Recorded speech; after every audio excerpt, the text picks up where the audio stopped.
The hypocrisy of the West is sickening, and there's nothing more satisfying than to see our leaders calling them out and putting them in their place, because for so long we had to accept it. For so long we had to pretend like they are not hypocrites. We had to pretend like they are helping us, and for the most part a lot of people were not aware of their hypocrisy. People genuinely thought that the West is here to help, which we know now is nonsense. Anyways, fam, let me show you the Secretary General of ANC calling out a reporter when he tried to be disingenuous to his face. South Africa is a treaty member of the International Criminal Court. If Putin comes here in August as planned, your government will be obliged to arrest him. As head of the ANC, do you believe your government should and indeed will arrest Vladimir Putin? If it was according to the ANC,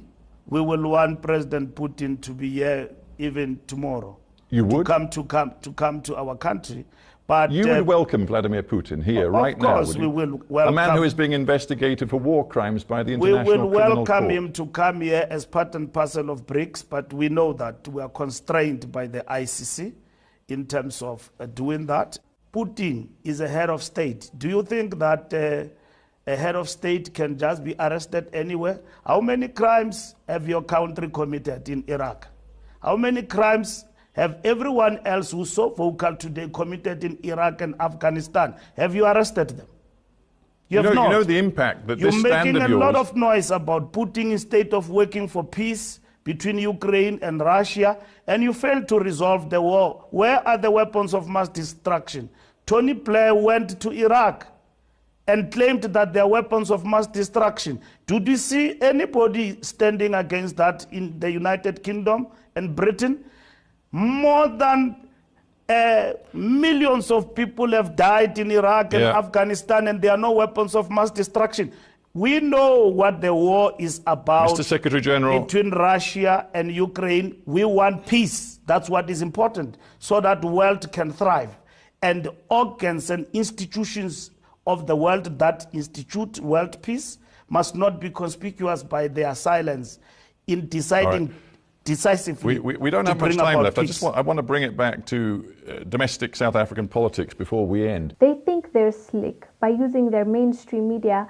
They believe that they can continue to manipulate us. The good thing is not a lot of people are falling for the same BS.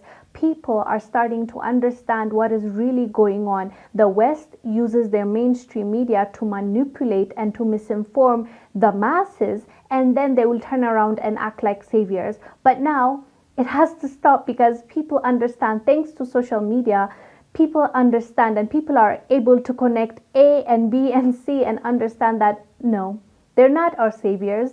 They're not helping us. They are exploiting us. They are using us. And on top of that, they are telling us that they are helping us while hurting us. So now that people understand what is really going on, it's good to see our leaders standing up to these people and calling them out, because it is helping and motivating the youth to understand that it has to stop somewhere. And if I don't stop it, then who's going to stop it? So it's really helping our youth to stand up and say no to exploitation, to stand up and say no to fake news, to stand up for our rights and say no to misinformation. So thank you, Secretary General, for speaking the truth and not allowing this to slide when somebody is telling a lie in front of your face and you know exactly what they've buried in their own house.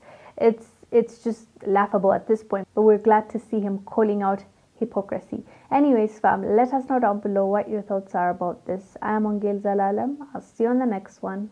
Bye.